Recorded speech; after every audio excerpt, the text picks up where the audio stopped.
नमस्कार दोस्तों, पिछले कुछ समय से आपने देखा होगा नेपाल के prime minister KP Sharma Oli के द्वारा कुछ ऐसे बयान दिए गए हैं जिसकी वजह से भारत और नेपाल के जो रिश्ते हैं उसमें आपको कुछ प्रॉब्लम्स देखने को मिलेगी। इसी के बीच एक और चीज ऐड कर लीजिए, क्योंकि कल इंटरनेशनल योगा डे के मौके पर जो केपी ओली हैं उन्होंने ये बोल दिया कि जो योगा है वो भारत में ओरिजिनेट नहीं हुआ था, वो नेपाल में ओरिजिनेट हुआ था। मतलब अब योगा जो है वो भी नेपाल का है, ऐसा उन्होंने क्लेम किया है। ये आप न्यूज देख सकते हो, yoga originated in Nepal not India. तो चलिए इसके बारे में हम समझेंगे और जो भी सोर्सेज हैं वो मैं आपको बताने की कोशिश करूंगा कि एग्जैक्टली योगा का जो ओरिजिनेशन है वो किस प्रकार से हुआ। ओवरऑल कॉन्टेक्स्ट में समझने की कोशिश करेंगे क्या कारण हो सकता है जिसकी वजह से केपी शर्मा ओली ने यह बयान दिया है। चलिए, काफी कुछ जानने को है। अगर आप यूपीएससी की तैयारी कर रहे हैं तो इसके बारे में सारी जानकारी आपको डिस्क्रिप्शन में मिल जाएगी, वहां से आप हमारे ऐप को भी डाउनलोड कर सकते हैं। सबसे पहले हम यहां पर देखेंगे कि एग्जैक्टली हुआ क्या है, क्यों यहां पर उन्होंने ये बयान दे दिया है। देखिए, केपी शर्मा ओली जो है उन्होंने ये कह दिया है कि जो योगा है, आपको पता ही है 2014 में इसको इंटरनेशनल रिकॉग्निशन दिया गया था। भारत की तरफ से प्रस्ताव लाया गया था कि इसको इंटरनेशनल योगा डे के तौर पर देखा जाए 21 जून, और फाइनली उसके बाद पूरा विश्व जो है हर साल इसको सेलिब्रेट करता है। तो यहां पर कल जो है केपी ओली ने बोल दिया है कि ये नेपाल में नहीं, सॉरी भारत में नहीं, ये नेपाल में इसका जन्म हुआ है, एक तरह से ओरिजिनेट हुआ है। ये क्या कर रहे थे, एड्रेस कर रहे थे, एक प्रोग्राम एड्रेस कर रहे थे अपने रेसिडेंस, वहां पर नेपाल में जो उनका रेसिडेंस है वहां से ये बोल रहे थे, स्पीच दे रहे थे। इसी के मौके पर बोला गया। साथ ही साथ उन्होंने अपने स्टेटमेंट में यह भी कह दिया कि जब योगा आया था, एग्जिस्टेंस में जब योगा आया था तो भारत करके ऐसा कोई चीज था नहीं। मतलब उन्होंने कह दिया there was no existence of India, it was divided into factions. ठीक है, यहां पर फर्दर उनके द्वारा बोला गया कि भारत जो है वो कॉन्टिनेंट के तौर पर था, सब कॉन्टिनेंट के तौर पर था उस समय। मतलब एक जो प्रॉपर देश होता है उसका वजूद ऐसा भारत का नहीं था, ऐसा उनका यहां पर कहना था। और उन्होंने ये भी कह दिया कि Indian experts have been hiding facts about it. Bharat के लोग जो हैं, जो एक्सपर्ट्स हैं योगा से रिलेटेड, वो इस पर्टिकुलर फैक्ट को छुपाने की कोशिश कर रहे हैं, क्योंकि एक्चुअल में जो इसका ओरिजिनेशन है वो नेपाल में हुआ है, ऐसा उनका कहना है। जहां तक योगा डे की बात है दोस्तों, मैं आपको बता दूं कि नेपाल के अंदर जो भारत की एम्बेसी है वो वर्चुअल माध्यम से एक proper programme, special programme launch किया हुआ था नेपाल के अंदर। मैं आपको यह भी बता दूं कि भारत जो है वो सेलिब्रेट कर रहा है 75th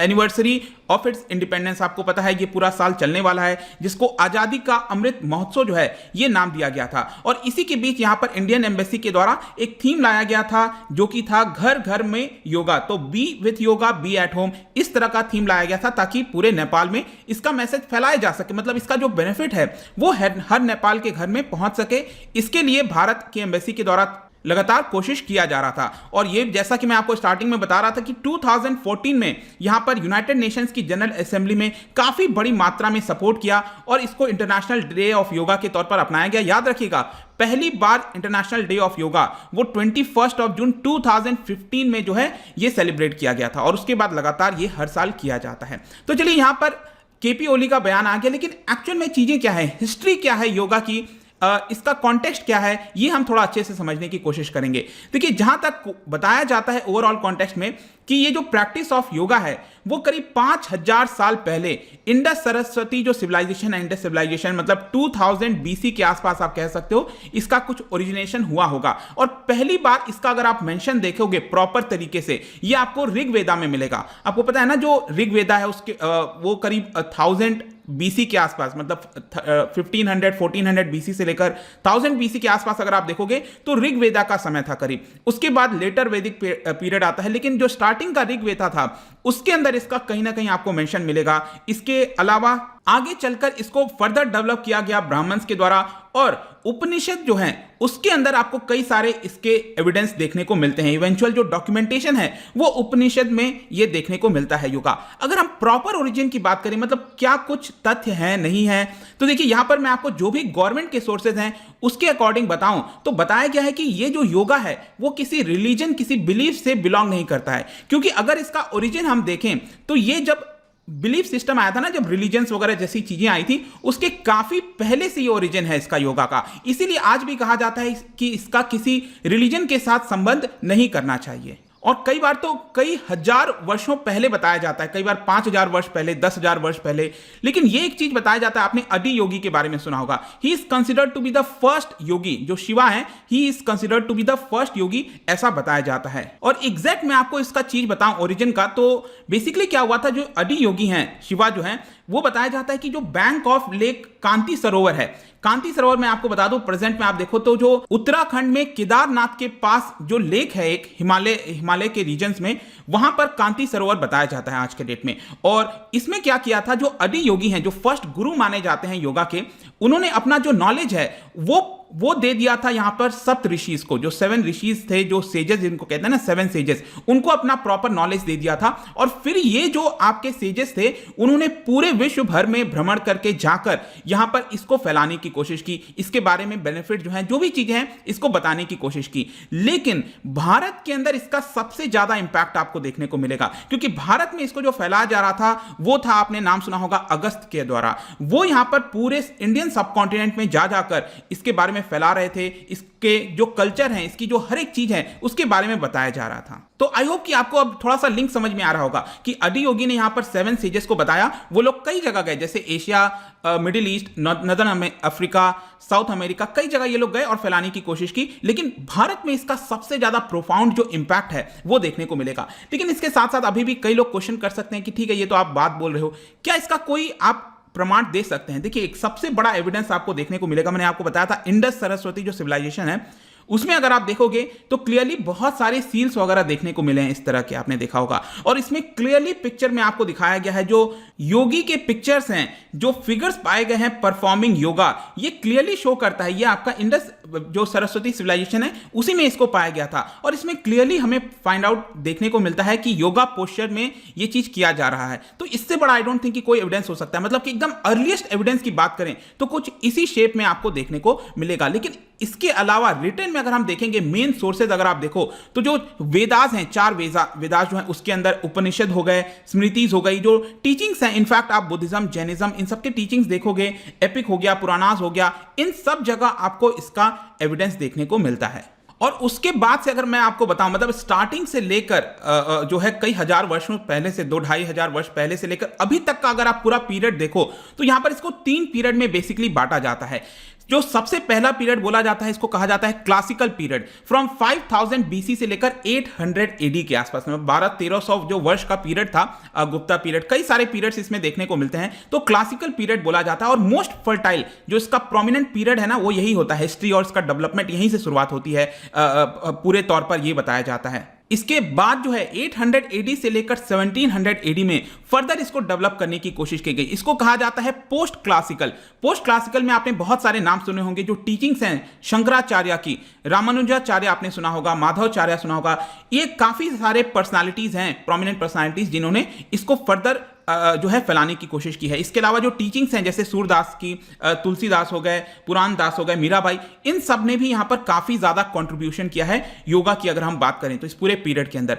आगे चलकर जो तीसरा पीरियड है, ये बेसिकली देखा जाता है 1700 से लेकर 1900 एडी के आसपास, और इसको कहते हैं मॉडर्न पीरियड। और मॉडर्न पीरियड में आप देखोगे तो अगेन बहुत सारे आपको प्रोमिनेंट नाम, इनफैक्ट विवेकानंद जी, ठीक है, उन्होंने भी काफी ज्यादा कंट्रीब्यूट किया है इसके डेवलपमेंट में। यहां पर रामकृष्ण परमहंस हो गए, इन सब ने यहां पर मॉडर्न पीरियड में बताया जाता है कि इसको हेल्प किया है। और जो एकदम सबसे रीसेंट पीरियड अगर हम बात करें, कंटेम्प्रेरी टाइम्स जब हम ये जी रहे हैं यहां पर, तो इस समय भी जो टीचिंग्स हैं इसकी, वो भी फैलाया गया है बाय ग्रेट पर्सनालिटीज। आपने स्वामी शिवानंद के बारे में सुना होगा, श्री टी कृष्णमाचार्य हो गए, तो बहुत सारे आपको जो नाम है यहां पर आप देख सकते हो, इनके द्वारा इसको स्प्रेड किया गया है। और इसमें जो एक चीज मैं बार बार कंट्रीब्यूट करना चाहता हूं, बोलना चाहता हूं, वो यही है कि अगेन जो योगा है, it does not adhere to any particular religion या फिर बिलीफ सिस्टम, कम्युनिटी, किसी से बिलोंग नहीं करता। ये एक प्रकार का यूनिवर्सल है, एक प्रकार का टेक्नोलॉजी आप कह सकते हो for inner wellbeing.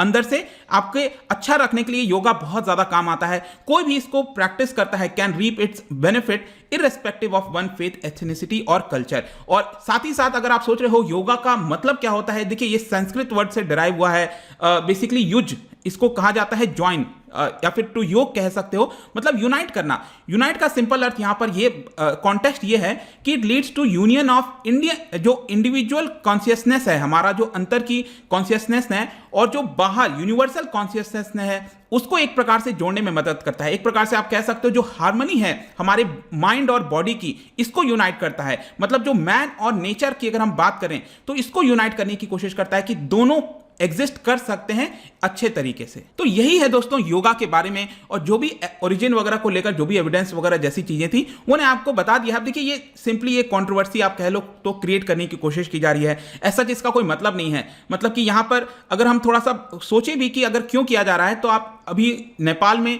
Political scenario देखोगे तो आपको पता है कि जो केपी शर्मा ओली हैं, he is the care taker prime minister. Recently आपको पता था कि वोटिंग वगैरह हुआ था पार्लियामेंट में और इनको बहुमत नहीं मिला, लेकिन अभी इलेक्शंस हुए नहीं हैं, इलेक्शन होगा तो प्रॉपर प्राइम मिनिस्टर बनेंगे, लेकिन अभी के लिए केयर टेकर प्राइम मिनिस्टर हैं। और काफी लंबे समय से आप देखोगे तो इनके द्वारा नेशनलिज्म का जो कार्ड है वो प्ले करने की कोशिश की जा रही है। बहुत सारी चीजें हैं। पिछले साल तो एक बहुत बड़ा मुद्दा उठ गया था, यहां पर उन्होंने जब कह दिया कि जो लॉर्ड राम है वो भी भारत में नहीं, वो भी नेपाल में हुए थे। होने को तो बहुत कुछ हो सकता है कि पूरा ब्रह्मांडी नेपाल का है, जो भी है वो एक पूरा अलग मामला है। लेकिन रिसेंटली भी मैं आपको एक एग्जांपल बताऊं तो अभी अप्रैल के महीने में रामनवमी गई थी और उस समय भी उन्होंने नेशनलिज्म को बढ़ावा देने के लिए, मतलब कि अगेन अपने देश के अंदर और ज्यादा वोट बैंक कह लो या फिर जो भी चीजों को अट्रैक्ट करने के लिए, नेपाल के अंदर जो जगह है जो ऐसा केपी शर्मा ओली का कहना है कि वहां पर जन्म हुआ था, अयोध्या नगरी करके कोई जगह है, तो वहां पर जो है जो राम सीता का जो स्टैचू है उसको भी लगाने की कोशिश की गई थी रामनवमी के मौके पर। आई थिंक शायद 1-2 महीने पहले की बात है।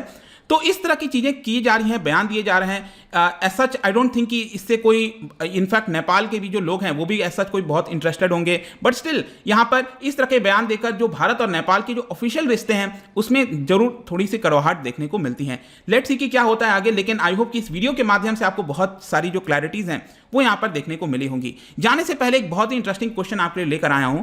Yoga can be classified into 3 types. 3 तरीके से आप इसको बांट सकते हो, उसको जो आसना होते हैं। तो एक होता है आपका मेडिटेटिव आसन, दूसरा है कल्चरल आसन, तीसरा आप क्या बता सकते हो कि कौन सा होता है, किसकी हम बात कर रहे हैं। और इसका जो राइट आंसर है आपको पता ही है, मेरे इंस्टाग्राम पर तो आपको मिलेगा ही, वहां पर अगर आप नहीं हो कोई बात नहीं, टेलीग्राम से भी ले सकते हो उसका सही उत्तर। मैं कई सारे एमसीक्यूज यहां पर डालता रहता हूं, स्टोरीज के फॉर्म में आप जाकर प्ले कर सकते हैं। बाकी अगर आपको इसका पीडीएफ चाहिए, अलग अलग सोशल मीडिया पर जुड़ना चाहते हैं तो यहां पर आ सकते हैं। और अगर आप यूपीएससी की तैयारी कर रहे हैं, किसी भी एग्जाम की प्रिपरेशन कर रहे हैं, तो डेफिनेटली आपको हमारे ऐप को ज्वाइन करना चाहिए, studiiq.com पर जा सकते हैं। आई होप कि ये वीडियो आपको पसंद आया होगा। मिलता हूं आपसे next time. Till then thank you very much, see you soon.